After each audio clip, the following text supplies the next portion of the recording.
Bruce Feldman joining us here from Fox Sports, SI.com. What was yesterday all about, Bruce, for those who might not be familiar?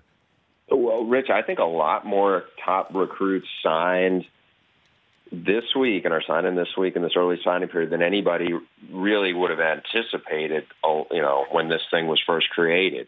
Everybody I had talked to, our coaches, were saying, you know what, we expect in the last week 75% of our class to sign. Well, you look at it, 9 of the top 10 recruits in the country in the class of 2018, they signed yesterday.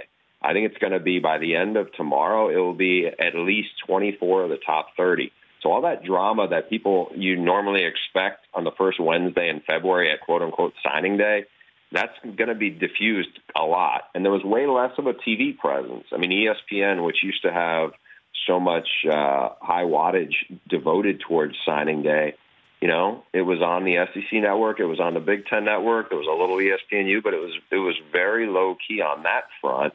And I think so you had less drama. And the big winners were Georgia. Kirby Smart is cleaning up. I mean, 6 5-star guys, the top quarterback recruit in the country, Justin Fields, which is pretty remarkable when you consider that they had the all-SEC freshman who led them into the playoff, Jake Fromm. And now they have a quarterback who a lot of people think is much more talented than the last 2 years when they've had 5-star quarterbacks come in. So, hats off to Georgia, hats off to Clemson. And I think we're seeing a lot of people still try to figure out how do we do this juggling act between getting our teams ready for the bowl sign and also you're going to have a lot of coaching shakeup with assistants that's going to start happening right now. So why did this take place? Why did this happen? There's been a real push for a while, Rich, from coaches saying, you know what, let's try to do something for these recruits who feel like they're just getting hounded. They made their decision up in, some of them in the spring of their junior year. They know where they want to go. Let's get it out of the way so we don't have to keep recruiting these kids for, an added 2 months. Now, I think what some of the smaller schools have said is, hey, we'd love that because then, our kids don't get poached. We're on to them. We're the ones who stick our necks out. We offer them early. We do all the recruiting. And then all of a sudden, these bigger schools in the last month and a half after their seasons are done, they look in and they're at the top of the food chain and they can swoop in and get some of these kids. I mean, and what you saw, and there's a good example of this.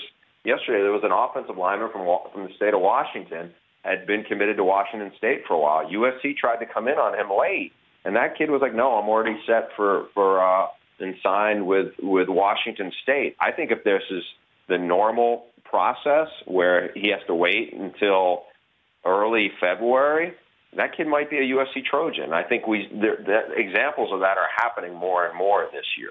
Bruce Feldman, Fox Sports, SI.com, joining me here. So is this a good thing? You think it's a good thing?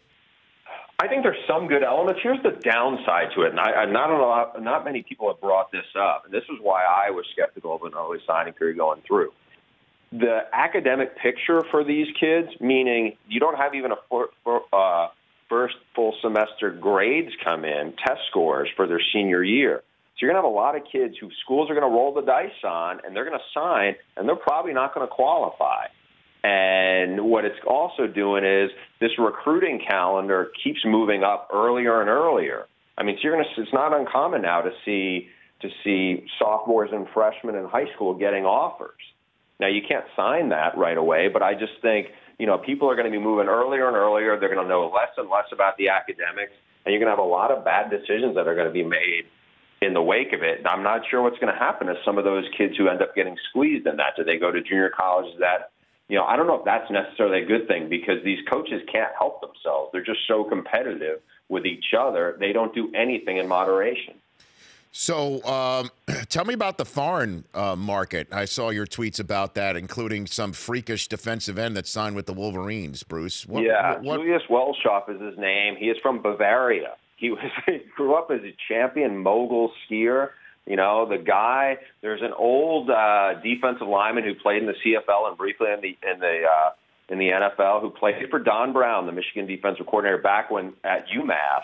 Mm-hmm. And he is set up in Germany, and he has really tried to have these camps and combines he says, you know what, I got about 50 to 100 legit Division I football players just walking around Europe who are really athletic kids who deserve a shot. He brought 15 of them last year on a tour of camps. Julius, he said, and he said when this kid reached out to him, 6'6", 245, said he could run a 4.5. Didn't believe it. The kid drove 6 hours to him, and in amid a snowstorm, and he broad jumped 10.5, and he said he ran 4.5, and change. Now, when I talked to some school that had him in camp, they said, all right, he's a really great athlete. He ran 4.8, but he broad jumped 10 feet, and for a kid who's 6'6", 240 plus, that's pretty amazing. And so I think Michigan has got themselves a really, really impressive physical specimen. We'll see what he becomes in a couple of years once he gets really good coaching. Well, during that explanation you just gave me, I just looked up on Google how to say "go blue" in German. So I'm Geblau. It's what it looks like right now. Rich, you can look up I'll send you a video of this kid doing a tightrope between two trees on a balance beam where he's it's a huge tight end size guy doing this where he's bending the rope and he's making it all the way across. He's doing stuff that you're just not usually seeing in American high school football video. I hear you. Does that translate to winning in the horseshoe next November, Bruce? That's what all it's all. That's kind of. I don't know. It may translate 3 years from now. But if you're going to take a chance on a big athletic guy. So a couple more minutes with Bruce Feldman here on the Rich Eisen show. Josh Rosen still in a concussion protocol, and I'm wondering, is part of that? Are we seeing somebody who might not want to play in a bowl game? Where does that all stand from last year when Fournette and McCaffrey started making headlines around this time of year last year? Bruce, from what I've been told, they would probably make a decision right the day before, maybe on that with the doctors, and whatever the doctors say. I was under the impression that Josh Rosen was going to follow that if he's cleared. Mm-hmm. He's been through practice and done what he's been able to do there. The thing I think will be interesting is how does Josh Rosen, assuming, and I'm assuming that this is probably going to be his last game if he does play it at UCLA, does he want to go out on a high note where he can lead a team to a winning record, and would that be the last thing, or is it just, hey, get ready for the NFL draft and move on? Physical talent is phenomenal with him. It's just, and I don't think anyone's going to make a determination whether he plays it or not. Write him off because his talent is so good. And by the way, you're seeing more and more kids do what Fournette and Christian McCaffrey did, and I think it's only going to keep happening. Where a kid may be nicked up a little bit, he's going to go, you know what, I'm not playing. It's just they're seeing that, guys, if you're good enough, the NFL is still going to draft you and take your chances. And people going, well, it's not a playoff game, and I think that's where some people are making the determination. Is it a playoff game? Royce Freeman, really good running back at Oregon. He was with his team, but he didn't do anything in the bowl game.